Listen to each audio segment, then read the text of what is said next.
आप सभी का प्रभु यीशु मसीह के पवित्र और मधुर नाम में मैं आज की शाम, आज की रात मैं स्वागत करता हूं आप सभी का हमारे पेज की ओर से। जितने मेरे साथ इस वक्त लाइव पर हैं, मैं आपका धन्यवाद करता हूं कि आप अपना कीमती वक्त हमारे लिए निकालते हैं ताकि आप हमारे साथ परमेश्वर के कलाम की सहभागिता कर सकें। यदि आप में से कोई नया इस वक्त हमारे साथ जुड़ रहा है, हम आपका भी हृदय से स्वागत करते हैं और आपके भरसक मैं कोशिश करता हूं कि जो आप कमेंट्स करते हैं मैं उनका रिप्लाई दे पाऊं और हर एक को मैं व्यक्तिगत तौर से मैं रिप्लाई दे सकूं। ये हमारी कोशिश ज़रूर रहती है। जितने बाद में इस लाइव को देखेंगे मैं आप सभी का भी स्वागत करता हूं। ऐसे बहुत से लोग हैं जो इस वक्त हमारे पास इस टाइम पे नहीं जुड़ते, लेकिन बहुत से ऐसे लोग हैं जो YouTube में भी हमें देखते हैं। मैं आप सभी का भी प्रभु यीशु मसीह के नाम में स्वागत करता हूं। इस सांस के लिए हम परमेश्वर का धन्यवाद देंगे, इस जिंदगी के लिए हम परमेश्वर का धन्यवाद देंगे, क्योंकि केवल उसके अनुग्रह के कारण ही तो हम जिंदा हैं। सच में सच में सच में बहुत से परिवारों को मैंने देखा है कि शराब अर्थात मदिरा उसे एक सामान्य सी बातें समझते हैं। बहुत से माता पिता जब उनके बच्चे इस बात से ग्रसित होते हैं तो उन्हें लगता है कि ये एक नशा है, एक स्वभाव सा है, एक चरित्र सा है, वो ठीक हो जाएगा। बहुत से पति के लिए पत्नियां ये सोचती हैं कि ये सब ठीक हो जाएगा। आज की शाम जब मैं पवित्र आत्मा की सहभागिता कर रहा था और कुछ समय तक पवित्र आत्मा ने मुझसे कोई भी बातें नहीं किया, मैंने कहा कि प्रभु ऐसे कैसे, मेरे पास तो कुछ भी नहीं है और केवल एक थोड़ा सा वक्त ही तो बच गया है, क्या तू मुझसे बातें नहीं करेगा? 5 मिनट, कोई बातें नहीं, कोई विषय नहीं। मैं फिर से प्रार्थना में गया, प्रभु कुछ तो बातें कर। 10 या 12 मिनट में पवित्र आत्मा ने मुझे कहा पियक्कड़पन पियक्कड़पन पियक्कड़पन। परमेश्वर मतवाले लोगों को पसंद नहीं करता और परमेश्वर मतवाले लोगों और जो मदिरा से मतवाले होते हैं वो पवित्र शास्त्र बाइबल उन्हें कभी भी नए यरूशलेम के प्रवेश के योग्य नहीं मानती है। इसलिए ये मदिरा की आदत और उसकी लत कोई समान सी चीज नहीं है। ये वो बातें हैं जो आपके उस शरीर को नष्ट करती है और पवित्र आत्मा का जो मंदिर है उसे अपवित्र करती है। और जब कोई मनुष्य अपने आप को इस मदिरा के हवाले करता है तो परमेश्वर से नियंत्रण खुद ब खुद वो अपना हटाता है और लूसीफर के हाथों में अपना नियंत्रण देता है। इसलिए शराब सब तबाह कर देगी, सब तबाह कर देगी, सब तबाह कर देगी। लोग सोचते हैं कि केवल ये संसार की जिंदगी नहीं, अपनी भी और लोगों की भी, जिसके वातावरण में आप हो, हरेक की आत्मिक जिंदगी को ये तबाह करती है। और ये लूसीफर का एक बड़ा हथियार है। बिना कुछ किए जीभ और जीभ से होते हुए मन और मन से होते हुए शरीर पर वो नियंत्रण कर लेता है।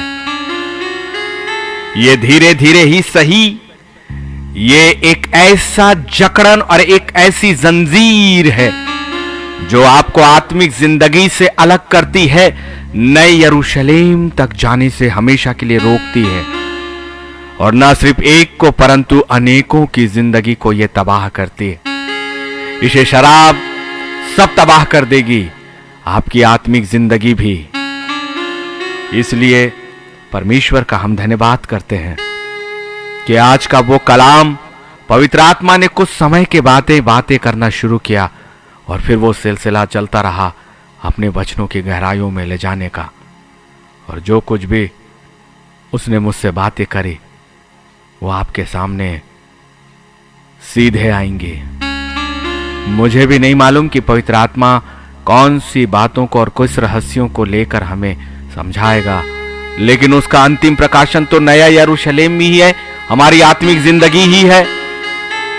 यदि कोई माता पिता ये सोचते हैं कि उनके बच्चों के जीवन में ये शराब की लत केवल एक लत है, तो जान लीजिए कि आपके घरों के अंदर लूसीफर प्रवेश कर चुका है और आपकी जिंदगी और आपके परिवार और आपके घरों को उसने श्रापित कर दिया है, श्रापित कर दिया है, श्रापित कर दिया है। और जहां पवित्रता है वहां मेरे खुदा की उपस्थिति कभी नहीं हो सकती, कभी नहीं हो सकती। चाहे उस घर में कितने भी वचन पढ़े जाएं, कितनी भी प्रार्थनाएं की जाएं, जहां पर शराब ने अपना कब्जा किया है वहां लूसीफर का कब्जा है। वो कभी भी पवित्र वेदी का स्थान नहीं बन सकती। मेरा परमेश्वर और उसके चरण और उसके पैर बहुत पवित्र और पवित्र और पवित्र है, और परमेश्वर अपनी महिमा कहीं नहीं देता। आपकी झूठी प्रशंसा, आपकी झूठी तारीफ मेरे खुदा को नहीं चाहिए, लेकिन अब उसकी आवाज को आज सुन लीजिए आप। यदि इसे सामान्य बातें समझ रहे हैं तो जान लीजिए एक बड़ी दुष्ट आत्माएं आपके घर पर, आपके परिवारों पर, आपके शरीरों पर संपूर्णता के साथ उन्होंने कब्जा किया। आपके बिस्तरों पर उस मनुष्य के चलने और फिरने, उसके वातावरण में लेकर हजारों और करोड़ों दुष्ट आत्माएं उसके शरीर के साथ चलती और फिरती हैं, और वो स्थान हमेशा के लिए अपवित्र हो जाता है। जबकि मेरे खुदा ने यह वादा किया है, होशे की किताब उसका पहला अध्याय और उसके 90 कलाम में, कि जहां जहां तू जाएगा तेरा परमेश्वर यहोवा वहां वहां तेरे संग जाएगा।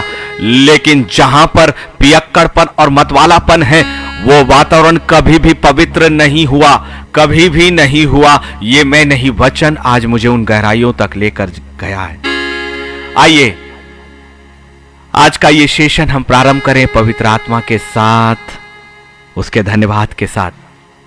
पवित्र परमेश्वर, हम आपका धन्यवाद करते हैं आपकी उन गहराइयों तक, क्योंकि आपका वचन कभी भी खाली नहीं जाएगा। ये एक स्वभाव नहीं है पिता।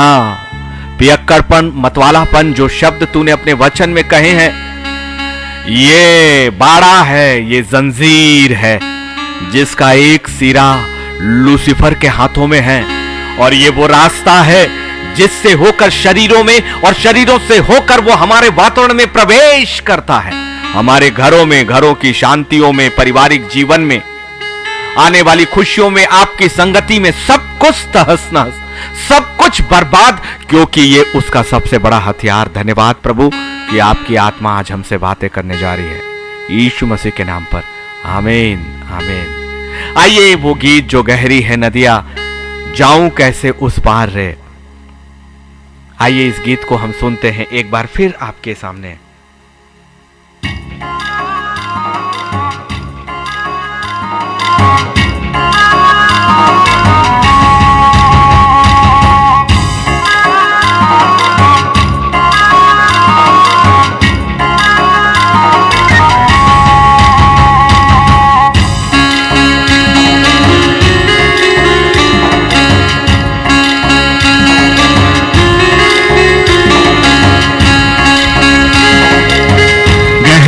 नदिया जाऊं कैसे उस पार रे,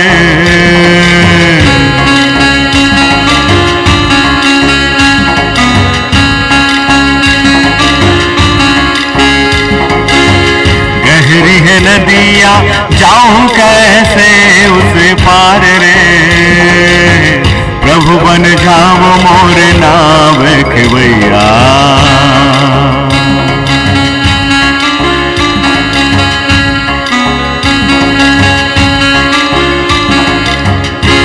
बन जाओ मोर नाव खेवैया।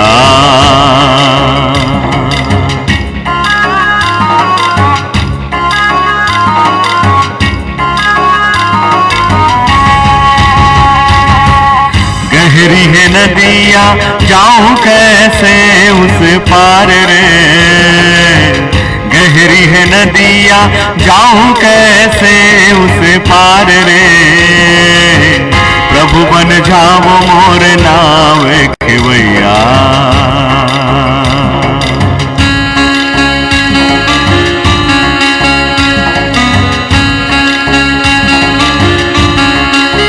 प्रभु बन जाओ मोर नाव खेवैया रे, प्रभु बन जाओ मोर नाव खेवैया, प्रभु बन जाओ मोर नाव खेवैया रे, प्रभु बन जाओ मोर नाव खेवैया।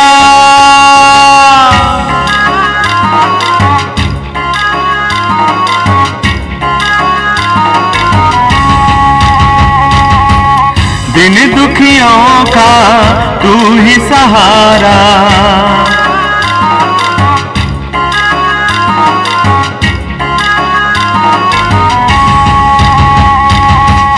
दिन दुखियों का तू ही सहारा, सबका पालनहारा खेवनहारा।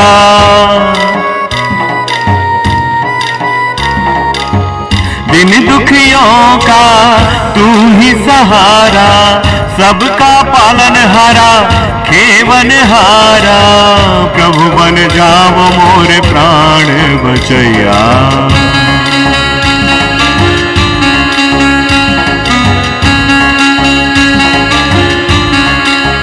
प्रभु बन जाओ मोरे प्राण बचैया। डगमग डगमग डोले रे नैया रे, डगमग डगमग डोले रे नैया रे। प्रभु बन जाओ मोरे प्राण बचैया।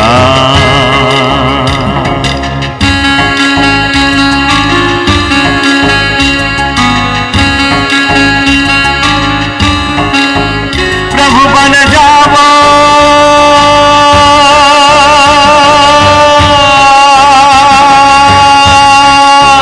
प्रभु बन जाओ मोरे नाभ खेवैया रे, प्रभु बन जाओ मोरे नाभ खेवैया। प्रभु बन जाओ मोरे नाभ खेवैया रे, प्रभु बन जाओ मोरे नाभ खेवैया। डगमग डगमग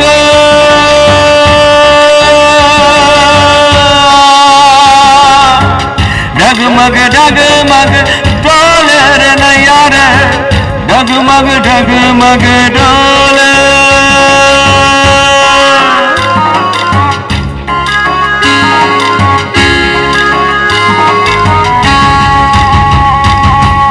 सच्चा मेरा तू ही सहारा,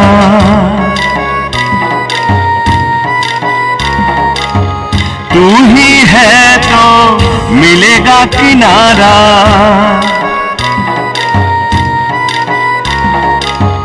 सच्चा मेरा तू ही सहारा, तू ही है तो मिलेगा किनारा। प्रभु बन जाओ मोरे पार लगैया,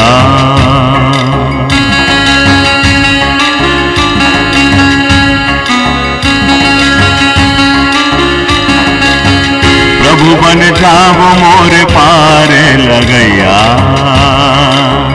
डगमग डगमग डोले रे नैया रे, डगमग डगमग डोले रे नैया रे। प्रभु बन जाओ मोरे पार खेवैया, प्रभु बन जाओ मोरे नाव खेवैया। डगमग डगमग डोले रे नैया रे, डगमग डगमग।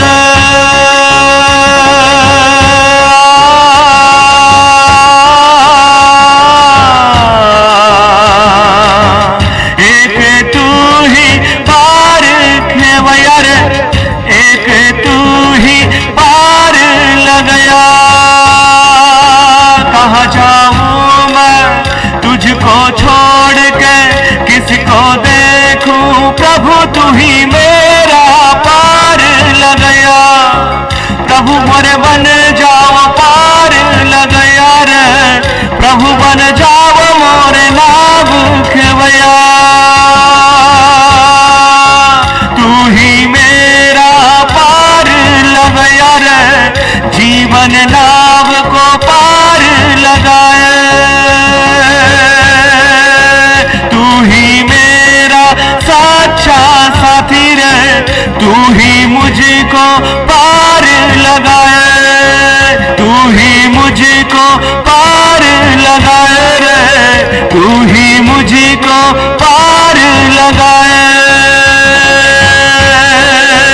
डगमग डगमग डोले रे नैया रे, डगमग डगमग डोले रे नैया रे। प्रभु बन जाओ मोरे नाव खेवैया,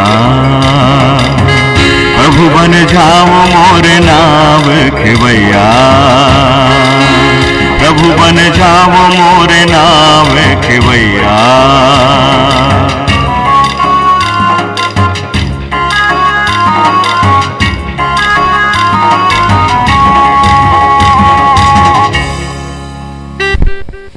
शराब सब तबाह कर देगी, ये कोई सामान्य सी चीज नहीं है। पवित्र आत्मा का स्वागत करिए, वो आपके और मेरे पास है। और सबसे पहले वो यही बात कहता है कि तू अपनी समझ का सहारा मत लेना, लेकिन संपूर्ण मन से परमेश्वर यहोवा पर भरोसा रखना। आत्मिक जिंदगी एक अलग अनुभव की जिंदगी है। आत्मिक जिंदगी इस शरीर के साथ चलने की जिंदगी नहीं है। शराब सब तबाह कर देती है।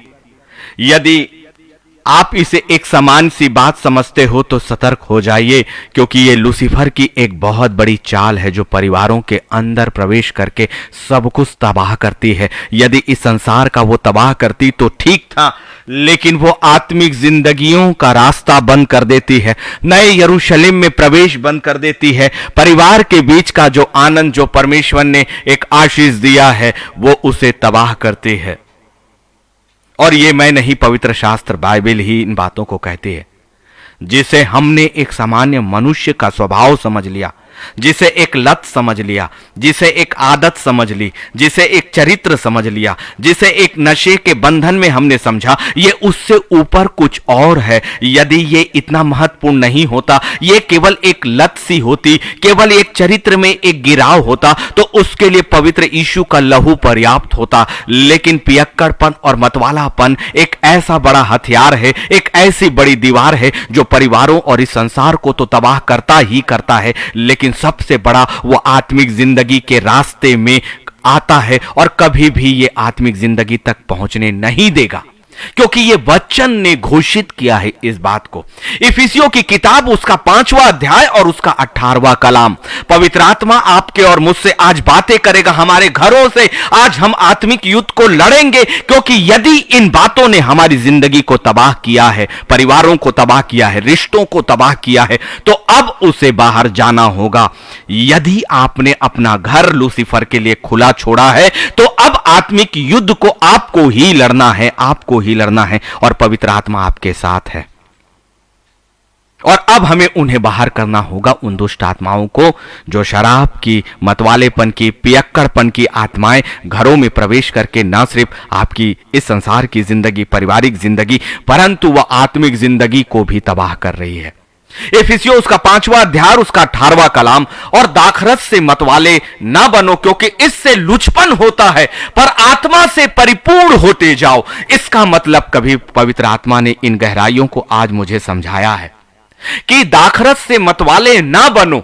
जो दाखरस लेता है वो शरीर को पूरी तरह से मतवालेपन के नियंत्रण में दे देता है और इससे लुचपन होता है। लुचपन का मतलब है आपकी आत्मा का आपके शरीर से नियंत्रण का हट जाना, आत्मा का शरीर से नियंत्रण हट जाना। तब फिर शरीर वो उन अनर्गल बातों को कहेगा, शरीर वो उन अनर्गल बातों को करेगा, शरीर अपनी समझ का सहारा छोड़ देगा, शरीर अपने बुद्धि और पवित्र परमेश्वर की आवाज को सुनना बंद कर देगा, शरीर आत्मिक आंखों को बंद कर देगा, शरीर आत्मिक कानों को बंद कर देगा, पवित्र परमेश्वर की आवाज उसे सुनाई नहीं देगी। यह सब मिलकर पवित्र आत्मा मुझे कहता है ये है लुचपन और यही है मतवालापन। इसलिए इफिसियों 5 और 18 बहुत सी गहराइयों को आज हमारे और आपके सामने वो पवित्र आत्मा हमें शैने शैने जिस जगह तक वो लेकर जाएगा। बातें तो बहुत सी है, लेकिन वो निर्धारण वही करेगा, क्योंकि मैं भी एक लिसनर हूं आपके साथ। लेकिन इसके आगे का दूसरा भाग देखिएगा, खुदा के अपने प्यारे लोगों, क्योंकि परमेश्वर ये कलाम आपको इसलिए दे रहा है ताकि वो आपसे प्यार करता है, अभी वो हमारे लिए ये अवसर देता है।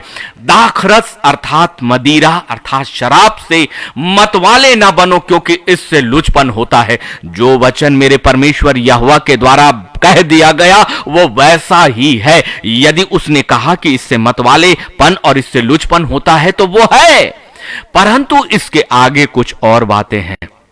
परंतु वो क्या कहता है? पर आत्मा से परिपूर्ण होते जाओ, आत्मा से परिपूर्ण होते जाओ। यदि पवित्र परमेश्वर को या पवित्र आत्मा को इन दोनों बातों का कनेक्शन की आज्ञा नहीं होती, कौन सी बातें? दाखरस से मतवालापन और लुचपन, और फिर दूसरी बातें हैं आत्मा से परिपूर्णता। यदि ये दोनों को परमेश्वर जोड़ने नहीं बोलता तो पवित्र आत्मा ये वचन नहीं देता, ये वचन लिखाता भी नहीं जो इफिसियों 5 और 18 में है, और ये वचन आज हमारे बीच में आता भी नहीं। लेकिन मैं पवित्र आत्मा को सैल्यूट करूंगा कि वो उन भेदों और गहराइयों को मुझे बताता है इस वक्त, जिस वक्त मैं आपके सामने कैमरे में लाइव हूं, क्योंकि ये दोनों शब्द अपने आप में अलग हैं।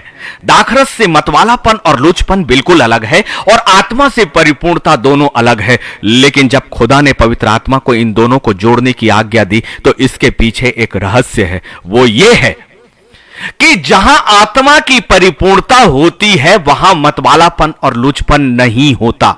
जहां आत्मा से परिपूर्णता होती है वहां मतवालापन और लुचपन नहीं होता, और जहां मतवालापन लुचपन नहीं है वहां मदिरा और शराब नहीं होती, और जहां मदिरा और शराब नहीं होती वहां ये दुष्ट आत्माएं नहीं होती। लेकिन बात यहीं समाप्त नहीं हो रही है।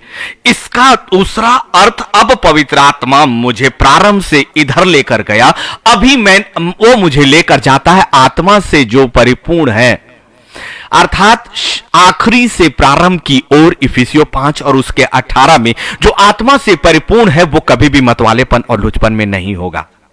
लेकिन अब हम इधर से इधर आते हैं। जहां मदिरा है, जहां शराब है, वो तबाह करेगी, क्योंकि तबाह करने में मतवालापन और लुचपन होता है।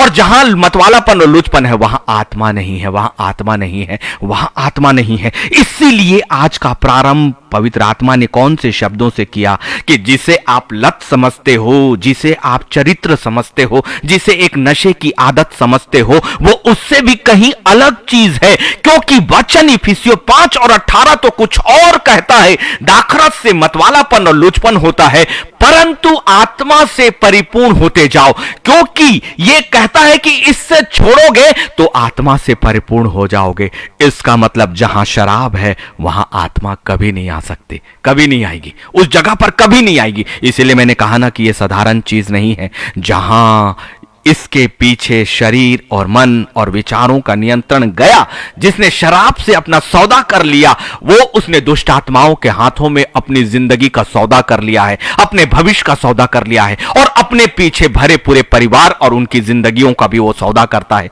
इसलिए एक ही बात से शैतान और लूसीफर संपूर्ण परिवार और आने वाली पीढ़ियों को तबाह कर देता है, आने वाली पीढ़ियों को तबाह करता है। केवल वो व्यक्ति नहीं, यदि वचन ये कहता है कि यदि तू विश्वास करे तो तू और तेरा घराना उद्धार पाएगा, तो फिर जो व्यक्ति जो अगवा है, यदि वो दाखरस से मतवाला और लुचपन हुआ तो उस जगह पर कभी भी पवित्र आत्मा की परिपूर्णता नहीं आएगी। और जहां परमेश्वर नहीं वहां आशीष नहीं, जहां खुदा नहीं वहां उसके वचन की सामर्थ्य ही नहीं है। इसलिए यह क्या छोटी बात है। पवित्र आत्मा का हम धन्यवाद करें, क्योंकि जहां दाखरस है, जहां मदिरा है, जहां शराब है, वो सब तबाह कर देती है। आपकी आत्मिक जिंदगी आत्मा को दूर करती है। गलातियों उसके 5वां और उसके 19वें को भी लीजिए। गलातियों 5वां अध्याय और उसका 19वां। शरीर के काम तो प्रगट हैं, शरीर के काम तो प्रगट हैं, अर्थात व्यभिचार, गंदे काम और लुचपन। ये देखिए लुचपन, लुचपन, और ये लुचपन इफिसियों 5 और 18 के अनुसार कब आता है? जब मदिरा या दाखरस से जो मतवाला बनता है वहां लुचपन आता है। और यही लुचपन गलातियों 5 और 19 में है कि ये शरीर के काम है जो प्रगट है, अर्थात व्यभिचार, गंदे काम, लुचपन। ये व्यभिचार, गंदे काम, लुचपन एक साथ शामिल किया गया है। अर्थात लुचपन के साथ व्यभिचार है, गंदे काम है, गंदी सोच है, शरीर को गंदगियों में डालना है, और इस तरह से पूरी तरह से अपवित्रता, अपवित्रता और अपवित्रता। गलातियों 5 और 21 भी ले लीजिए। डाह और फिर मतवालापन, फिर से आ गया वही मतवालापन, वही मतवालापन, वही मतवालापन, वही लुचपन, लीला की राह और इनके जैसे और काम हैं। इनके विषय में मैं तुमको पहले से कह देता हूं, पहले से कह देता हूं, जैसा पहले कह भी चुका हूं कि ऐसे ऐसे ऐसे काम करने वाले परमेश्वर के राज्य के वारिस ना होंगे। ऐसे ऐसे काम करने वाले जो मतवालापन और लीलापन और पियक्कड़पन और लुचपन में है, खुदाबन एक सिरे से बिना न्याय किए इसी संसार में उन्हें पहली ही बार में पहली ही प्राथमिकता में नकार दे रहा है। अब उन्हें न्याय की वेदी के सामने खड़े होकर अपनी सफाई देने की भी जरूरत नहीं, बहुत दूर की बात है। खुदावन इस संसार में ही उन्हें पहले से ही नकार दे रहा है। ये मैं नहीं, गलातियों 5 और 21 कहता है, फिर से देखिए ना, जैसे पहले कह चुका हूं, ऐसे ऐसे काम करने वाले परमेश्वर के राज्य के वारिस ना होंगे। कोई न्याय की जरूरत नहीं, कोई उन्हें अगुवाई करने की जरूरत नहीं। वो इस पृथ्वी पर उनकी आत्माएं बिना उठाए, बिना स्वर्गीय सिंहासन के सामने पहुंचे ही नकार दी जाएगी, क्योंकि वो वारिस ही नहीं ठहराए गए, वारिस ही नहीं ठहराए गए, परमेश्वर के राज्य में प्रवेश करने वाले नहीं। यहां कहा गया है कि उन्हें मैं वारिस होने से ही नकारता हूं।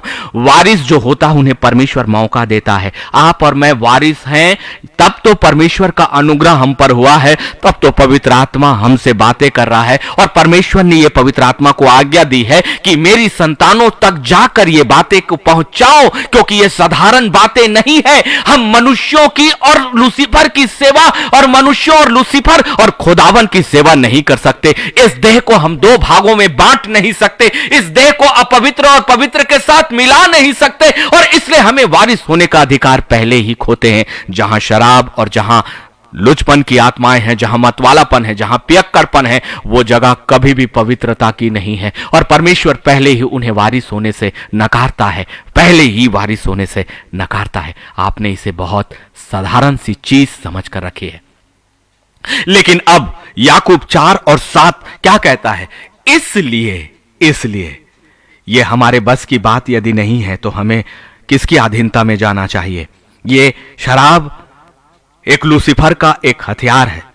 शराब की आत्माएं लूसीफर के द्वारा भेजी गई वो दुष्ट आत्माएं हैं जो हमारी जिंदगी को ही नहीं परंतु पूरे परिवार की आत्मिक जिंदगी को तबाह करता है, जो परमेश्वर से हमें वारिस होने का अधिकार अपने आप छीन लेता। कितना चालाक है वो, कितना चालाक है कि आपके वारिस होने का अधिकार छीन लेता है, वो छीन लेता है। सिर्फ इस दुनिया में उसे और कुछ नहीं करना, कुछ भी नहीं करना। इसलिए आपने इसे बड़ी सामान्य सी चीज समझी, इसे लत समझा, इसे एक नशा समझा। नहीं, ये लत से कहीं अलग चीज है, नशे से कहीं अलग चीज है, क्योंकि ये पियक्कड़पन एक मतवालेपन और लुचपन को लाता है, और पतवालेपन और लुचपन को परमेश्वर नकारता है। ऐसे लोग पहले ही इस पृथ्वी पर न्याय से पहले ही वारिस होने से अलग कर दिए गए। परमेश्वर का प्रेम है हम पर कि हमें उसने अभी भी वारिस ठहराया है, और इसीलिए तो अपना सुसमाचार हम तक वो पहुंचा रहा है।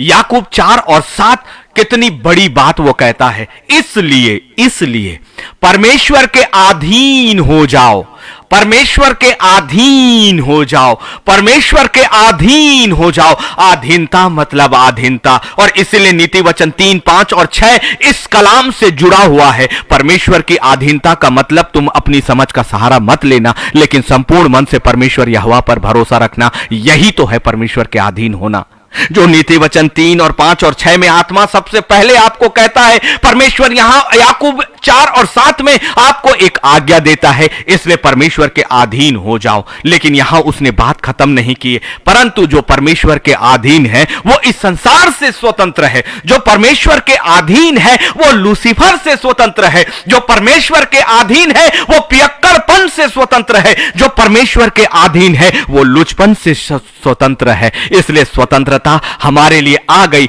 जहां मेरा खुदा है वहां कभी भी ये दुष्ट आत्माएं प्रवेश नहीं करेंगी। तब वो घर प्रार्थना की वेदी ही बनेगा, और वहां की प्रार्थनाएं कोई रोक नहीं पाएगा, वरना वो प्रार्थनाएं एक शब्द होकर रह गई, और एक झूठी धार्मिकता का कवच हम मानते चले गए। हम वचन को निकाल कर पढ़ते चले गए, हम प्रार्थना करते चले गए, हम जूम मीटिंग और ना जाने कितने फेसबुक लाइव पे हम लाइव इकट्ठे होते चले गए। लेकिन परमेश्वर एक सिरे से आपको नकारेगा कि तुम मेरे वारिस नहीं हो सकते।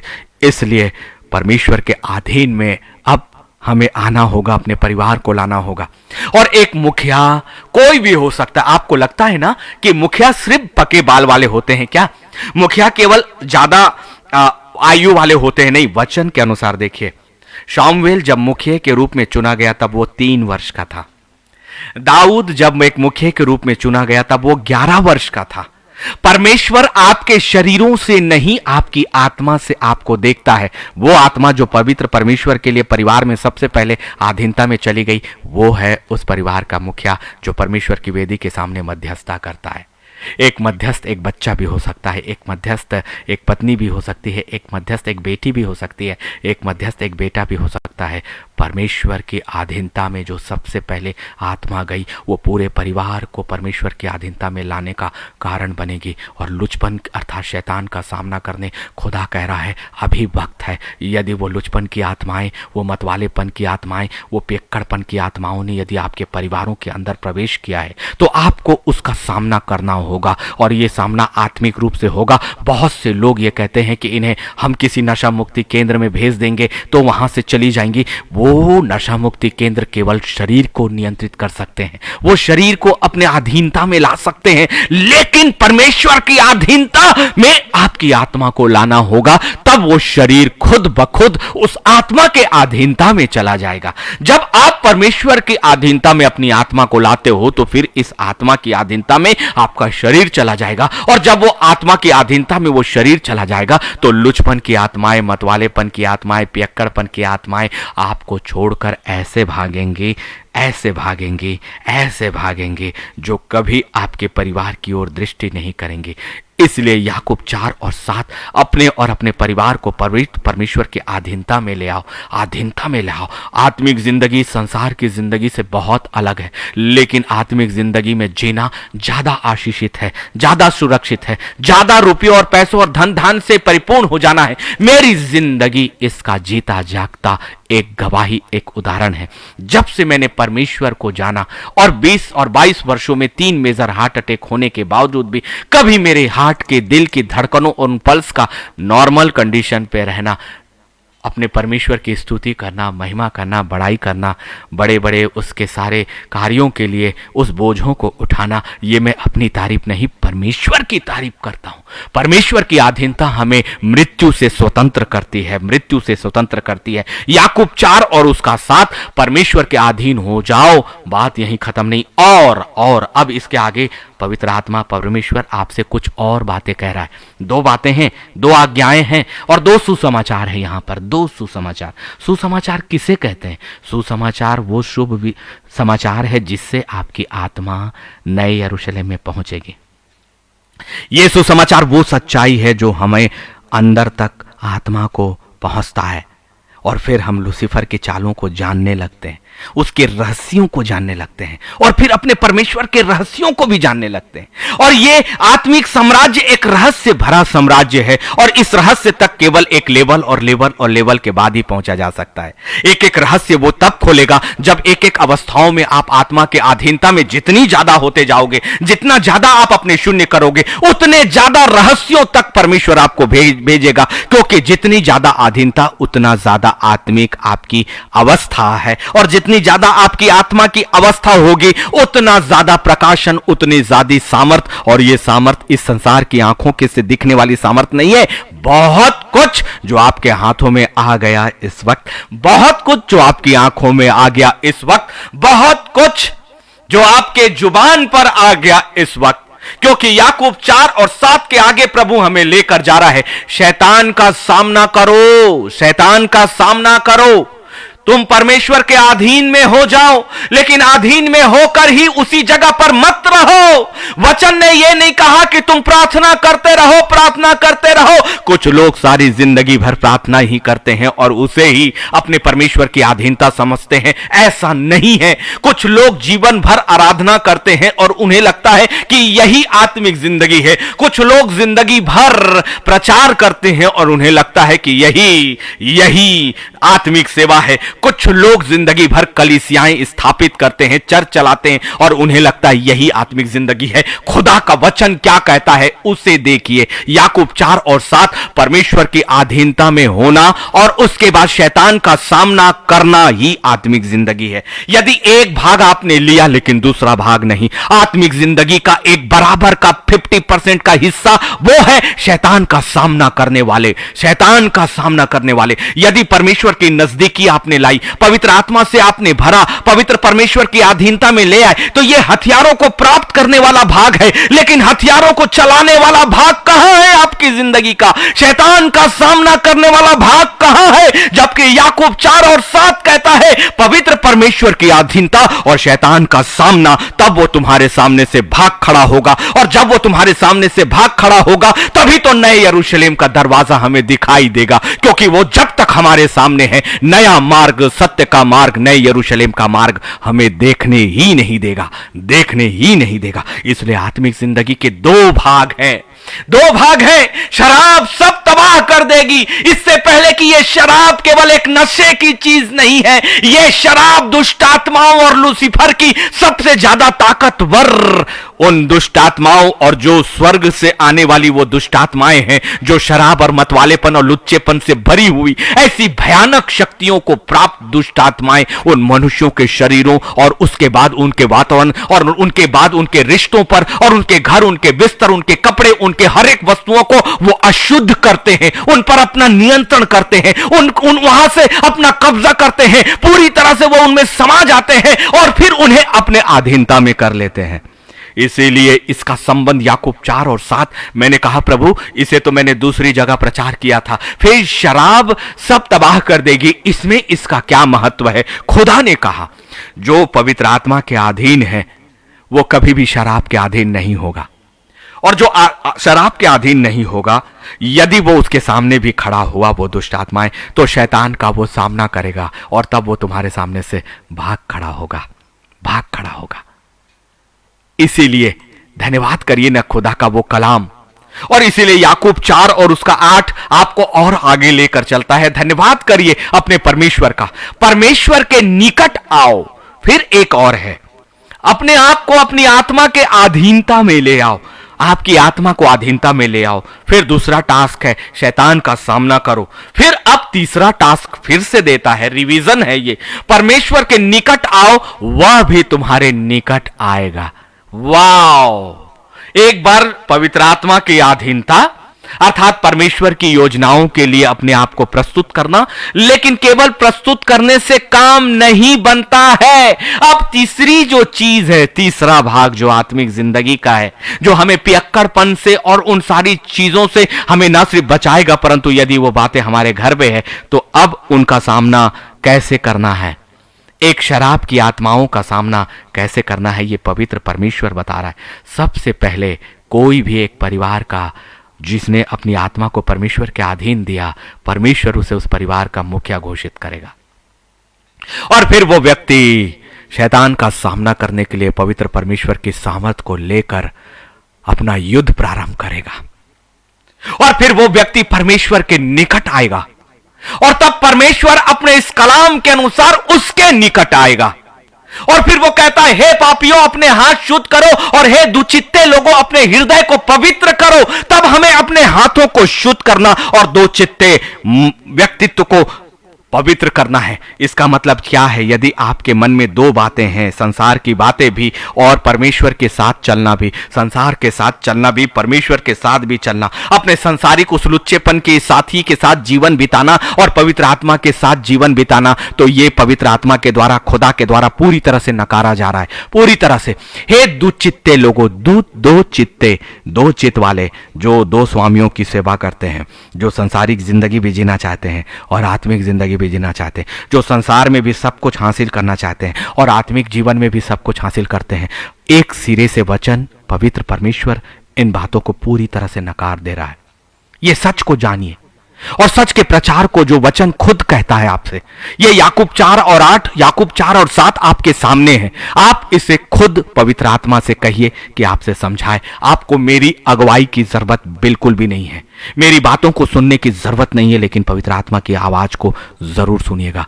वह आपसे और अधिक भेदों में बात करेगा, और अधिक, क्योंकि आपके लिए, आपकी जिंदगी के लिए वो पवित्र आत्मा एक अलग सिरे से बात करेगा, क्योंकि वो आपकी परिस्थितियों को बेहतर जानता है जितना मैं नहीं जानता। मैं तो एक वो प्रचार कर रहा हूं जो परमेश्वर ने मुझे बाहर की बातों को कहा। इसके बाद जब आप इस कलाम पर विश्वास करके, इन कलाम पर अपना हाथ रख के अपने पवित्र परमेश्वर से और प्रकाशन मांगेगा, हर एक के व्यक्तिगत जीवन को, हर एक की आत्माओं को परमेश्वर और अधिक गहराइयों में लेने जा रहा है इसके बाद। क्योंकि हमारा प्रचार आज के बाद इस विषय पे नहीं होगा, लेकिन ये विषय आपके जिंदगी में बहुत आगे बढ़ने वाला है, बहुत आगे बढ़ने वाला है।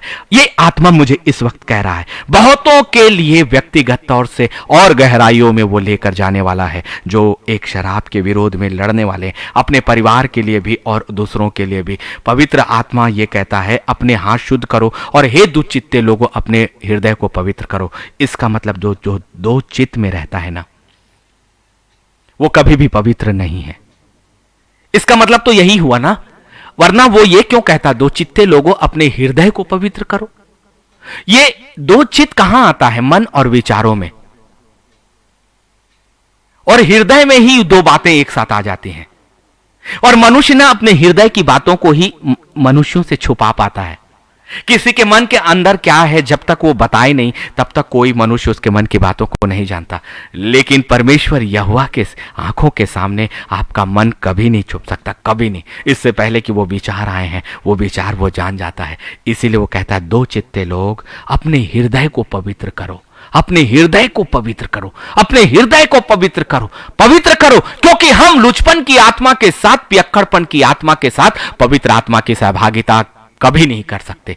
और जैसे ही वो आता है, चाहे हमारी पवित्रताई कितनी भी हो, हमारी आराधना कितनी भी हो, कितनी भी प्रार्थना की वेदी हमने जलाया, वो हृदय अपवित्र हो गया परमेश्वर के लिए।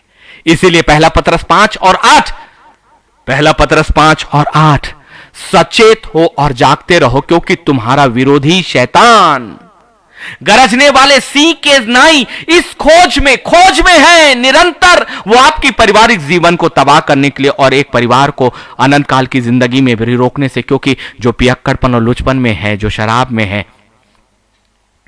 वो कभी भी परमेश्वर का वारिस नहीं होगा। ये वचन उसे मालूम है, लूसीफर को मालूम है। इसलिए बड़ी चालाकी से वो आपके वारिस होने का अधिकार छीनता है, और सिर्फ आपके नहीं, आपके पीछे उन सारे लोगों के वारिस होने का अधिकार छीनता है जो आपके अनुसार आपके दायरे में बनते हो, क्योंकि आप शराब के दायरे पे हो और आपके पीछे वो आत्माएं भी आपके दायरे में होती हैं। आप उन्हें आत्मा में बढ़ने नहीं देते, आप उन्हें आत्मा की संगति करने नहीं देते, क्योंकि आपके शरीरों ने उसके वातावरण को अपवित्र कर दिया है लुचपन और पियक्कड़पन के द्वारा। और आपने अपनी भूमि को अपवित्र कर दिया, जहां पवित्र परमेश्वर की उपस्थिति कभी नहीं होगी, कभी नहीं होगी, कभी नहीं होगी। और जहां पवित्र परमेश्वर की उपस्थिति नहीं होगी, वहां लूसीफर की उपस्थिति होगी ही होगी। इसलिए आइए ना, आत्मिक जिंदगी का वो भाग शराब सब तबाह कर देगी, इससे पहले कि वो हमें और हमारी जिंदगी को तबाह करे, हमें सचेत होने के लिए पवित्र आत्मा कहता है, आत्मिक जिंदगी सिर्फ आत्मा को पाना नहीं है, आत्मिक जिंदगी सिर्फ आत्मा के साथ चलना नहीं है। आत्मिक जिंदगी का बराबर का एक दूसरा हिस्सा है शैतान का सामना करने वाले, शैतान का सामना करने वाले। यदि आपने आत्मा को प्राप्त किया, यदि आपने उद्धार को प्राप्त किया, यदि आत्मा आपसे बातें करता है, यदि आप प्रार्थना में हो, यदि आप परमेश्वर से जुड़े हो, लेकिन यदि आपने युद्ध में अपने आप को शैतान का सामना नहीं किया, तो अधूरा हुआ। और जो अधूरा है वो कभी भी नए यरूशलेम में प्रवेश नहीं करेगा, नहीं करेगा, नहीं करेगा। एक बड़ी जिम्मेदारी और भी है, सचेत हो जाओ। पहला पतरस 5 और 8, और जागते रहो, क्योंकि तुम्हारा विरोधी शैतान गरजने वाले सिंह के नाई इस खोज में रहता है कि किसको फाड़ खाए। उसकी हिम्मत कैसे कि आपको और आपकी जिंदगी को, आपके परिवार को, आपके भविष्य को फाड़ खाए। क्योंकि पहला पतरस 5 और 9 हमें कुछ कहता है, विश्वास में दृढ़ होकर और यह जानकर उसका सामना करो। किसका? कि तुम्हारे भाई जो संसार में है ऐसे ही दुख भुगत रहे हैं। आप कहते हो ना कि मेरी जिंदगी में बहुत दुख है। मैंने कहा ना कि एक अगवा की जिंदगी सबसे ज्यादा कांटों भरी जिंदगी है। एक अगवा की जिंदगी यदि संसार के रूप में यदि देखा जाए तो आंसुओं से भरी हुई जिंदगी है। एक अगवा की जिंदगी अकेलेपन की जिंदगी है। लेकिन जो वास्तविक अगवा है ना, वो इस बात को जानता है कि जो आंखों से नहीं देखी, जो कानों ने नहीं सुनी और जो तुम्हारे चित्त में नहीं समाई, ऐसी ही वो बातें हैं जो परमेश्वर अपने प्रेम रखने वालों के लिए तैयार किया है उसने।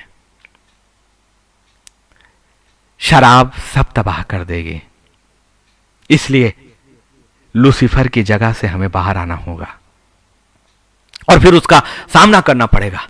यदि उसके बाद हमें दुख उठाना पड़े तो उठाना पड़े, क्योंकि पहला पत्रस 5 और 9 आपको कहता है कि दृढ़ होकर यह जानकर उसका सामना करो। यदि आप लूसीफर का सामना करोगे तो दुख आएंगे, आपको तकलीफें होंगी। जो व्यक्ति आपका लालन पालन करता है, यदि वो शराबी और पियक्कड़ है और आप उसकी जिंदगी से बाहर आओगे तो आपको लगेगा ना कि मैं क्या खाऊंगा, मैं क्या पीऊंगा, मैं कहां रहूंगा। कोई बात नहीं, वचन आपको कुछ बातों को कह रहा है, मेरा परमेश्वर कभी नहीं छोड़ेगा आपको, कभी नहीं। लेकिन कुछ समय के लिए वो उन बातों से हमें गुजरने देता है, कुछ समय के लिए वो आपकी जिंदगी में उन बातों को गुजरने देता है, ताकि वो जानना चाहता है कि हमारी स्थिरता उस परमेश्वर के लिए कितनी है, हमारा प्रेम उस परमेश्वर के वचन पर कितना स्थिर करता है, हमारा विश्वास उस परमेश्वर पर और उसके कलाम पर कितना है। परमेश्वर ने आपको कभी नहीं छोड़ा। वो दूत आपको नहीं दिखाएंगे जब वो आप अंधेरे में चलते हो, वो दूत आपको नहीं दिखते। जब आप अकेलेपन में चलते हो वो दूत नहीं दिखेंगे। जब आप भूखे और प्यासे रहोगे वो दूत नहीं दिखेंगे। जब आपको वस्त्रों की जरूरत होगी वो दूत आपको नहीं दिखेंगे। लेकिन इसका मतलब ये नहीं कि आपकी आंखें जो नहीं देख रही है खुदा ने वो नहीं रखा है, आपके कान जो नहीं सुन रहे हैं वो नहीं रखा है। अद्भुत युक्तियों का परमेश्वर जिसने कभी भी अपने वचन से बाहर कार्य नहीं किया, और उसका वचन जो उसने एक बार जो आपके और मेरे लिए कह दिया वो संपूर्णता के साथ है। शराब सब तबाह कर देगी। इससे अच्छा है कि हम शराब की सीमाओं से अपने आप को बाहर कर लें, क्योंकि वो लूसीफर की जगह है। और पहला पत्रस 5 और 9 याद रखिएगा, विश्वास में दृढ़ होकर यह जानकर उसका सामना करो कि तुम्हारे भाई जो संसार में हैं ऐसे ही दुख भुगत रहे हैं। शैतान का सामना करने से हमें दुख मिलता है और शैतान के साथ चलने से हमें इस संसार में सुख मिलता है। लेकिन ये संसार का सुख सबोपदेशक 12 और 7 में जाकर खत्म हो जाएगा। ये संसार का सुख सबोपदेशक 12 और 7 में जाकर एक दीवार के आगे नहीं जा पाएगा। जहां पर मिट्टी और मिट्टी है वो मिट्टी ज्यों का त्यों समा जाएगी, मिट्टी में मिल जाएगी। फिर आत्मा जो लूचपन से घिरी हुई, जो मतवालेपन से घिरी हुई, जो वारिस नहीं ठहराई गई, वो कहां जाएगी? अपने आप उसे जाना होगा उस अनंत काल की जिंदगी में। अभी अवसर है मेरे खुदा के प्यारे लोगों। पवित्र आत्मा बड़े दर्द के साथ आपको ये बातें कह रहा है। नीति वचन 20 और 1 वो मुझे फिर से कहने बोल रहा है, दाख मधु ठट्ठा करने वाला और मदिरा हल्ला मचाने वाली है। जो कोई उसके कारण चूक करता है वो बुद्धिमान नहीं, कोई योग्यता नहीं। संसार में वो व्यक्ति चाहे कितनी भी डिग्रियों को हासिल कर ले, कितनी भी नौकरियों को हासिल कर ले, मेरा परमेश्वर उसे एक सिरे से कहता है वो बुद्धिमान नहीं। और जो बुद्धिमान नहीं वो मूर्ख है, और मूर्ख ने अपना घर बालू पर बनाया। और जो बुद्धिमान नहीं उसके पास बुद्धि नहीं, और जिसके पास बुद्धि नहीं उसके पास पवित्र आत्मा नहीं। जिसके पास पवित्र आत्मा नहीं वहां परमेश्वर की उपस्थिति ही नहीं। इसलिए दाख मधु यदि आपने समान सी बातें समझी है तो जान लीजिए ये एक बड़ा हथियार है। दुष्ट आत्माएं हैं, बड़ी सामर्थ की ताकतें हैं जो आपके घरों के अंदर बड़ी चालाकी के साथ प्रवेश करती है। और आपने इसे प्रवेश करने दिया सिर्फ एक लत समझकर, सिर्फ एक स्वभाव समझकर, जो बाद में ठीक हो जाएगा। कभी नहीं, कभी नहीं, कभी नहीं। कब्जा ज्यादा बढ़ेगा, ज्यादा बढ़ेगा, ज्यादा बढ़ेगा, क्योंकि ये लत ही नहीं है, ये तो लूसीफर की ओर से आने वाली दुष्ट आत्माएं हैं। यदि ये इतनी ताकतवर नहीं होती तो पवित्र शास्त्र बाइबल इसको बार बार कलाम में नहीं कहता। पवित्र आत्मा इन बातों के विषय में, पवित्र परमेश्वर बार बार आपको इन बातों के विषय में नहीं कहता जो नीति वचन 20 और 1 में भी है। दाख मधु ठट्ठा करने वाला, किसका ठट्ठा करेगा? वो परमेश्वर का ठट्ठा करेंगे, पवित्र आत्मा का की बुराई करेंगे, पवित्र आत्मा को उपहास उड़ाएंगे। यही पहचान है, यही पहचान है जो वचन कहता है। जो दाख मधु से पियक्कड़ पर लुचपन होगा वो परमेश्वर की आत्मा का ठट्ठा उड़ाएगा और वो मदिरा हल्ला मचाएगा, वो हल्ला मचाएगा। देखिए ना अपने घरों में यदि ये परिस्थितियां हैं, यदि ये दोनों चिन्ह आपको नहीं दिखाई देते तो फिर वचन झूठा हो गया, और यदि ये दोनों चिन्ह है तो वचन के अनुसार है। और इसीलिए नीति वचन 20 और 1 कहता है दाख मधु ठट्ठा करने वाला और मदिरा हल्ला मचाने वाली है। यही बातें होती है ना उस व्यक्ति की जिंदगी में। और जो कोई उसके कारण चूक करता है, जो कोई वो व्यक्ति ही नहीं परंतु वो लोग भी जो ये समझते हैं कि ये साधारण स्वभाव है, ये एक नशे की लत है, ये एक चरित्र और दोस्तों के द्वारा आया हुआ स्वभाव है जो शादी करने से ठीक हो जाएगा, जो नौकरी करने से ठीक हो जाएगा। नहीं, ये पोजीशन बढ़ जाएगा। दुष्ट आत्माएं और ज्यादा आत्माओं को लेकर आएंगे और ना सिर्फ एक जिंदगी परंतु अनेक आत्मा की जिंदगी वारिस होने से बाहर कर दी जाएंगी। ये चाल है, ये चाल है, ये चाल है, छुपी हुई चाल है। और इन रहस्यों को पवित्र आत्मा आज आपके और मेरे सामने खोल रहा है। नर्क का रहस्य, नर्क का रहस्य, छुपी हुई चालों का, क्योंकि जो इसमें चूक करेगा वो बुद्धिमान नहीं। लेकिन आज हम परमेश्वर का धन्यवाद करेंगे कि उसने हमें बुद्धिमान बनाया। यशाया 5 और 11 के साथ मैं समाप्त करता हूं। ये भविष्यवाणियां हैं उस खुदा की महान दास के द्वारा परमेश्वर का कलाम पहुंचा है। यदि आप केवल भविष्यवक्ताओं की बातों को केवल भविष्य में आने वाली बातें समझते हैं तो ऐसा नहीं है। भविष्यवक्ता वो होता है जो परमेश्वर के वचन को प्राप्त करके उसके लोगों से उसे एज इट इज कहता है। This is the profit. ये है भविष्यवक्ता। आपको लगता है ना कि भविष्यवक्ता आने वाली बातों को कहते हैं। भविष्यवक्ता परमेश्वर के साम्राज्य में अल्फा और ओमेगा परमेश्वर है, वो अनंत से अनंत तक है। भविष्य आपके लिए है भाई। इस संसार में, इस पृथ्वी में भविष्य होता है, आने वाले वर्ष। लेकिन परमेश्वर के साम्राज्य में आने वाला वर्ष नहीं है। वो है सो है सो है। वो अनंत से है, अभी भी है, हमेशा रहेगा। इसलिए उसकी बातें जो पहुंचाते हैं वो आपके लिए आने वाली बातें हैं, परमेश्वर के लिए नहीं। उसका वचन जो पहुंचाता है वो भविष्यवक्ता है आप तक। और वो कहता, देखिए, एक ऐसे महान भविष्यवक्ता की बात मैं आपके सामने पवित्र आत्मा लेकर आ रहा है, जो यशाया 5 और 11 के द्वारा परमेश्वर ने आपसे कहा।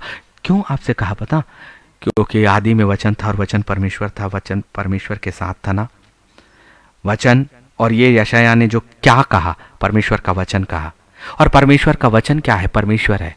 और परमेश्वर क्या है? अल्फा और ओमेगा, मतलब वो हमेशा से है। इसलिए ये वचन अभी भी आपके लिए वैसा ही है जैसे हर काल के लिए, क्योंकि ये पृथ्वी के लिए सीमाओं में बंधा हुआ है, लेकिन स्वर्ग में ये सीमाओं में बंधा हुआ नहीं है। हर वो व्यक्ति जिसके कानों तक ये पहुंचेगा, यशायाह के माध्यम से परमेश्वर ने उससे उसी वक्त बातें की है। और अब परमेश्वर का आत्मा हमसे इसी वक्त यशायाह के माध्यम से बात कर रहा है, जो उसका 5वां और 11वां में है। हाय उन पर जो बड़े तड़के उठकर मदिरा पीने लगते हैं और बड़ी रात तक दाख मधु पीते रहते हैं, जब तक उनको गर्मी ना चढ़ जाए। और परमेश्वर की हाय का मतलब क्या है पता? परमेश्वर आपको नकारता है, अपने स्वर्गीय साम्राज्य के लिए योग्य नहीं पाता, और फिर आपका कोई भी अंगीकार कबूल नहीं किया जाएगा। यशाया 5 और 22 भी, हाय, फिर से हाय उन पर जो दाख मधु पीने में वीर और मदिरा को तेज बनाने में बहादुर है। गिलास ऊपर गिलास और उन्हें पीने में मैं तो इतने पैग, और ये सारी बातें। ये देखिए, उन पर भी हाय, क्योंकि परमेश्वर उन्हें एक सिरे से फिर से नकारता है।